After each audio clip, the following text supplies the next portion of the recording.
Good afternoon. My name's Robert Stanley. This is my week 3 assignment for FTH 223. This week, be going over a couple things.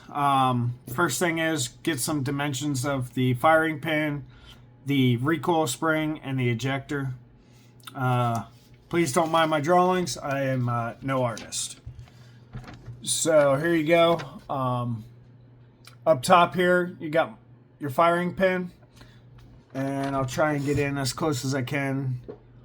But those are the dimensions I got for the firing pin. The recoil spring sitting at 4.7 215 inches long with a 0.2835 inch diameter. The ejector down here at the bottom. This is just a side view. I felt like that was probably the easiest for me to do, get measurements on and draw it out. Again, I'm not an artist here. And if I would have tried to do a front view or a bottom view, probably it wouldn't end well. I wouldn't have proper measurements. And I figured the side view, I could get the best measurements and I could get you the best picture for visual. But the overall length for the ejector is 1.35 inches long, with the actual ejector claw being 0.549 inches long, and at a 0.3840 inches in height for the ejector claw. Other aspects of the ejector, it was sitting at 0.0095 inches long and 0.0095 inches in height. And it's the same in width. So that's kind of all I got for the ejector. Again, there are other pieces to it. For me, getting precise measurements, getting you a drawing from, again, a top view, a front view, a bottom view, a back view would not have ended well for me. I'm not an artist. Even doing this these side views, a little difficult for me. So we'll leave it at that.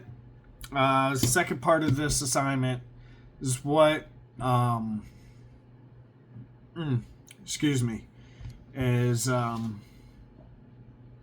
what skills a gunsmith should have when it comes to determining these parts. I don't feel like a gunsmith needs to be an artist. As long as they know their way around a digital caliper here. Like I got school provided digital caliper. So you got a digital caliper, a dial caliper, any sort of precise measurement. If you know how to use it and you know how to get your measurements off of it, you should be able to pull everything out, get your measurements that you need, order that part, and should be just fine. If you can't do the measurements, by all means, go into your manual. Manual may not even have your measurements, but you can at least look the part up. You get your part number. You go online, and that'll have your measurements for future references anyway. So, but as far as any skills, I feel like the biggest skill needed is knowing how to read your tools and how to use your tools. And that's about it. Part 3. We're going to do a headspace measurement here on the SAR B6. So, start off. My weapon is clear. It is now on, it's safe to use. So, one way, and probably the most easiest way to get your headspace measurements, are with your go, no-go gauges. So with the go gauge here, so with your go gauge here, really all you need to do is just drop it here into your chamber, send your slide forward, and if your slide goes forward, everything should operate as if there was a live round or a dummy round in here. So in theory, with your go gauge, if your go gauge is working properly and your pistol is working properly, I could go ahead and pull this trigger. My hammer should fall forward, which it does. So from here in double action, I should be able to go ahead and pull the trigger, and it goes through its entire cycle for cocking, unlocking, or cocking, locking, unlocking, firing, ejecting, extracting, is all on me because there's no magazine. It's not live. There's no recoil. So for here, let's go ahead and pull the trigger, and it works. So your go gauge, on your other hand, go ahead and lock the slide back to the rear. So here you go. You got your no-go gauge, if I could get it to focus.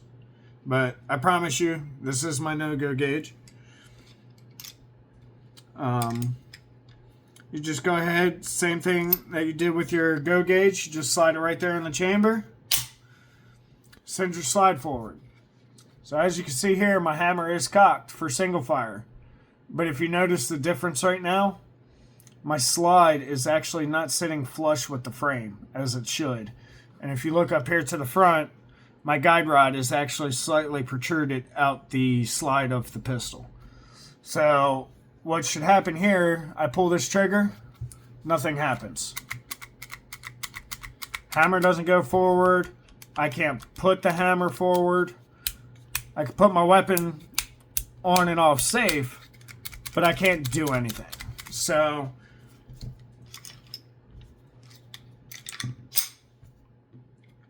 that's the best way to know if your headspace is correct. If you put your go gauge in and the weapon works properly, you would expect to be good. But if you put your no-go gauge in and your no-go gauge acts the same as your go gauge, spacing is off. So get that checked immediately. But these two tools right here, your go, no-go, probably the easiest ways to go. So that's all I got for this week. See y'all next week.